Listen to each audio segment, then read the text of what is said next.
Hi guys, it's me. So in front of me I have my most used supplies of 2018. So I want to share with you just in case you have not heard of these supplies, or if you would be interested in using them. So I'm gonna grab one more thing that I forgot to. So there's a couple things. Okay, so first let's start out with like pins and that kind of thing. So the pins that I've been using the most of are these guys. I love these Bic crystal pins that come in a multitude of colors. I'm really enjoying using ballpoint pins, especially for my art journal and that kind of thing. They're really great. They write over basically anything. If you dry the paint off really good, you're usually fine. Even matte medium. Some things they don't write over, but I haven't had a problem with them. So they come in a multitude of colors. I think they're like $2 for a whole set of colors. And I've really enjoyed using these. Another pin that I've really enjoyed using is this one, which is from the dollar store. You get them in packs of 3 and they have a chiseled tip. And they're really beautiful black like Sharpie markers, but they really work very, very well. And they do have a strong odor, but that doesn't bother me too much. Basically because I have allergies and I can't smell anything anyway, for the most part. That would probably be annoying if I could. But yes, but they work really, really well. And they go over paint beautifully, and you can create really interesting lettering and shapes and that kind of thing. So I love to use those. Another pin that I absolutely love are my jelly rolls. I know that people like the Unival Signos, but I have so much trouble with those. They get clogged all the time. So the jelly roll white is what I use a lot of. It works really, really well. So that pin I love, and I used a lot this year. I also got a few more colors, so I got like a neon set on clearance at Hobby Lobby. So I think it has like neon green, neon orange, and neon pink. And these are the Moonlight ones. They're really nice. And then I also got a few metallics. I got a silver metallic and I got a gold metallic, but I don't know where the gold metallic is. I lost it or something. So I have to go get one of those. But I love their white pins. I think they're really, really nice. Another pin that I have enjoyed using are these paint pins by POSCA, POSCA, and these are completely empty. They have nothing in them. And I bought them at the beginning of this year, and they lasted me for a while, and I do need to reorder them, but I really love them. This is the medium tip, so it has a nice fine tip, and the ink is very opaque. And then there's that one too. So I want to get even the smallest one, the 0.7, I think. It's kind of like a pin. Yeah, so I'm excited to get one of those and to try it out. But I definitely love these. These are really awesome, and they're totally empty. Okay. And I absolutely love this Faber-Castell Pitt pen. These are so great. And this is, I got like a pack of them. This is the only one that I have left that is not used up. And this is the bold tip, but they have extra small and a bunch of different tips too. But they're really great pens, and they're archival, and they work really, really well. They are expensive, so I definitely hoarded them and used them sparingly, but maybe I wouldn't use them in my art journal. Well, actually I did use them in my art journal, but maybe like for a lot of my canvas and abstract paintings, I did use these Pitt pens and some of my mixed media canvases for the most part. And then I also like the micro pens too, micron pens, Pigma. Microns, and they're archival too. They work really, really well. They can be a little sticky sometimes on top of like paint or matte medium, so you have to be a little bit careful with those, but I try to take care of them very, very well and not clog them. So those are great. And then just a plain Bic ballpoint pen. I love these. They work very, very well, and they write over everything. So those work really, really well. Then this is just another ballpoint pen. I think another Bic. And then these are awesome. These are glitter pens. You can get them at the dollar store when they're in stock, but they make a really cool like glittery dots, and I love making marks with them. And those are really fun to use. So I definitely use those a lot. And then this one, the Neo 2 color Caran d'Ache. These are awesome. I have white, but I also got black and I got another color. And I just buy these as I need them because they are expensive and I can't afford a big, huge set. Even a 12-piece set, I was like, oh no. So, but I really love them. They're great. They work really, really well. And I hope to get some more in the next year, but they're really cool to work with. And I also got this dip pen. We have a creative reuse store. And what that is just a place where you can donate your art supplies, and they're a nonprofit, and they resell the art supplies for super, super cheap. So I got this dip pen for $1 and it works really, really well. And I absolutely love it. I'm so glad that I got it. So those are my most used pens. And mark making is so important to me. It's a really important part of my creative process. So I definitely use a lot of those. And to go along with the dip pen, I did use India ink.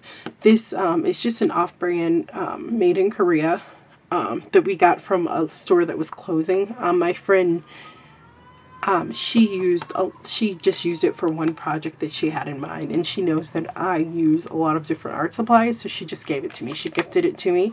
There's still a lot in here. Like, I don't think I've used half of it, but I've done a lot of projects with this. I love like watercoloring flowers and going around them with the dip pen and the ink. I think it's really pretty. So, and I just love this ink. It's great. So any kind of India ink will work.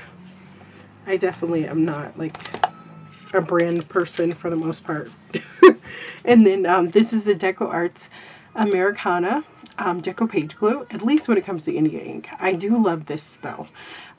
And they have it in matte and gloss. I don't have any more matte because I used that up. So all I have left is this little bit of gloss. So I have to reorder some of this. But it works really, really well. It's not as sticky as Mod Podge. And it is archival, which is nice. So you don't have to worry about it yellowing over time with your project. So I absolutely love that. And I used a ton of it, like 4 bottles. I counted.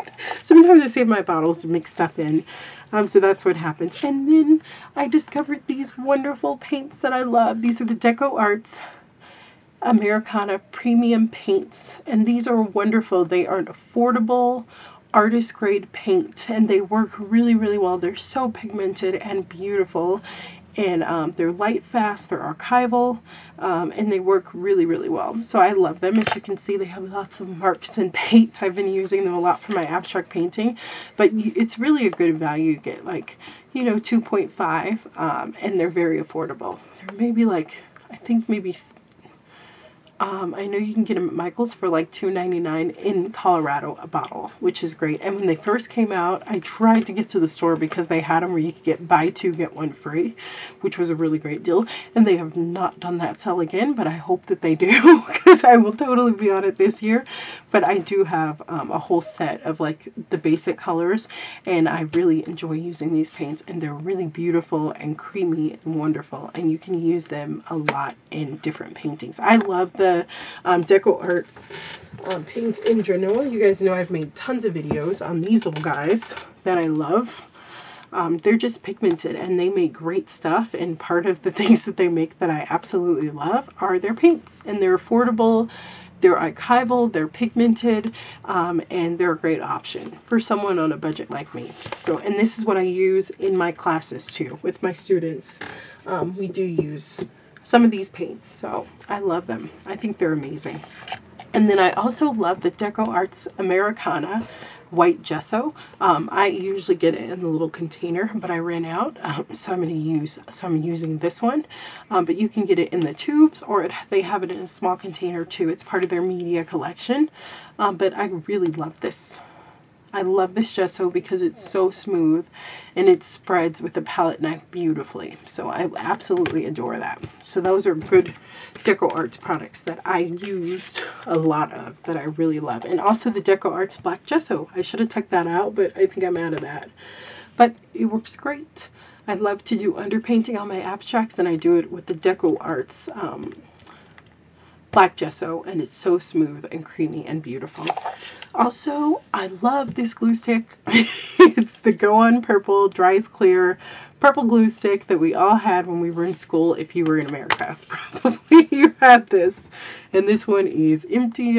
There's still some stuff in there, but I cannot get it out. So I've used maybe about 10 of these because I like to use glue stick. So they work really, really well. I love them. They also have the Elmer's Extreme. I've not tried that just because I use this because it's convenient and it works really well. And these I got on sale on clearance, after school clearance, for like 10 cents. So I got a ton of them. So really good deal. So I have a lot of these to use up. Now, of course, I use my beloved archival ink pad in black. I don't have any other archival inks, just this one. I do have other like hand-me-down inks that are dye-based. For card making, that kind of thing. But I really love having this one. Maybe I'll get some more colors. I know Ranger has the little guys too that are really cute that you can get in a pack, so maybe I'll get a couple of those.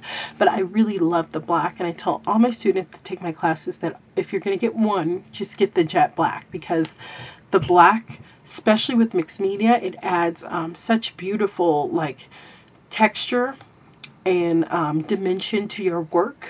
If you're ever missing something after you've painted and stenciling, it's usually a little black. And so I love these jet black ink pads from Ranger, and I always use a 40% off coupon when I get those. Another thing that I have loved using, unfortunately that I also ran out of, is my Crayola watercolor pack. I do have more expensive watercolors. I think I have the Artesia one, and I have another one too that I got on clearance at Hobby Lobby that's fairly expensive. I didn't even know it was a good one until like I searched for it. But I hardly use those because I consider them too special. But this is a $5 palette that I got from Michaels. And as you can see, I've used a lot of it. But even my Crayolas, I use those even more. And I think that if you're nervous about using a supply, like watercolor is very intimidating to me, but I've been practicing a lot and I really love it, then it's always nice to get a cheap version of that product. Crayola has been around forever. Their watercolors, I think, are great. Like the only one maybe that you might have a little bit of problems with is red. Just because of the pigmentation. Sometimes it can be hard for them to put a lot of pigment into red paint, but it's fine. I mean, it works great, and I have done some really beautiful watercolor doodles with those Crayola paints, and I absolutely love them, and I use them all the time. They're definitely my go-to watercolor paint, and it's definitely freed me up to let me use my more expensive palette of watercolor paints, and for them not to just sit on the shelf, which is what they'll do, because I think that they're so precious and that I shouldn't use them. So I definitely say buy cheap sets, experiment, see what you like. I mean, it's not going to be the same pigmentation, but you're still going to enjoy them, and you'll learn them, and you'll play with them, and you'll be more liberal, and you'll want to create with them more. So I think that that's a great way to do it. So I love this palette, and I love the Crayola palette. I have to get another one of those too. So this year is going to be restocking of some products that I used. And I have fallen in love with washi tape. Do you see this whole container of washi tape love?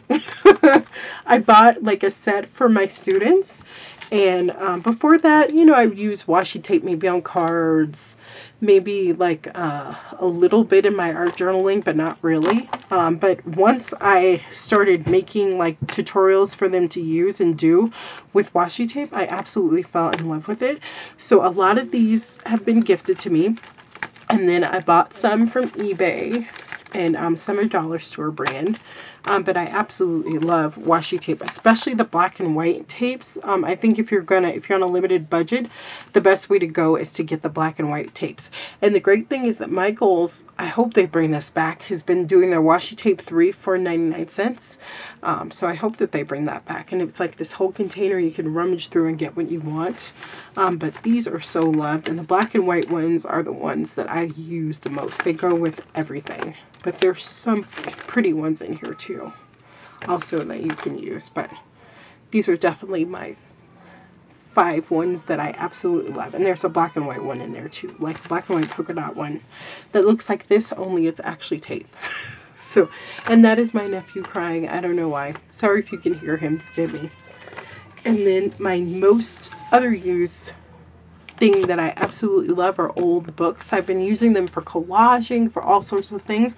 But this year I dove into the world of using an altered book. So I created a bunch of spreads. In this little book, this is just an old Reader's Digest, and I just followed a tutorial, ripped out pages, glued them together.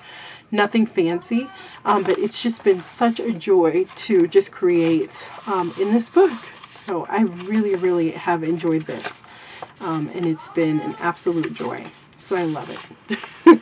So definitely, and then you guys know about my planner that I use too, that's made out of an altered book. So old books I've rediscovered and I love using, and I've used a ton of them that you want to try and use in your art, and that you'll be inspired. And I always tell my students, all you need is a book, you know, or a composition book to get started art journaling. You don't need anything fancy. My first book that I used for art journaling was just a composition book, and you know, the pages were not that pretty, and I didn't know anything about color theory, but it was a really enjoyable experience. So I think that sometimes it's good to just get materials that you're not afraid to use, that you go crazy with, like an old book. It's okay, right?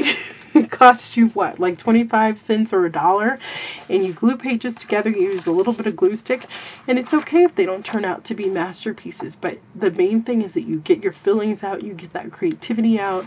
And usually my art journaling is really for warming up, because I'm a person that gets really in my head, and that prevents me from doing things. Then I procrastinate because I'm afraid that it won't be perfect. So if I just make like messy art journal pages just to warm me up, or do messy watercolor paintings, or put on or do abstract painting, that warms me up to be more creative and more precise in things that I need to be. So definitely go out and experiment with supplies and use stuff that really speaks to you and that you want to try out. I have a whole list of new stuff that I definitely want to try out for the new year. So hopefully I'll get that stuff soon and I can show you the new stuff that I want to try out. But I would love to hear your most used and your most beloved supplies that you used in 2018. Oh my gosh, it's going to be 2019. The years, they go by, I tell you what. Okay, guys, I will see you later. Have a wonderful day. Sorry for my voice that's all cracked and crazy right now. I have a cold. It seems like I've had a cold forever, so I'm so ready to be over it. And to be able to actually get some stuff done, because it sucks being sick. Yeah, but what can you do? It's life, right? Yes, it is. So we live it and we do the best that we can. But I'm happy to be making this video, and I'm happy to tell you Happy New Year, and I hope that you have a wonderful day, and I will see you later. Don't forget to tell me some of your favorite art supplies. I'd love to hear. I love to read your comments. Have a wonderful day. Bye bye.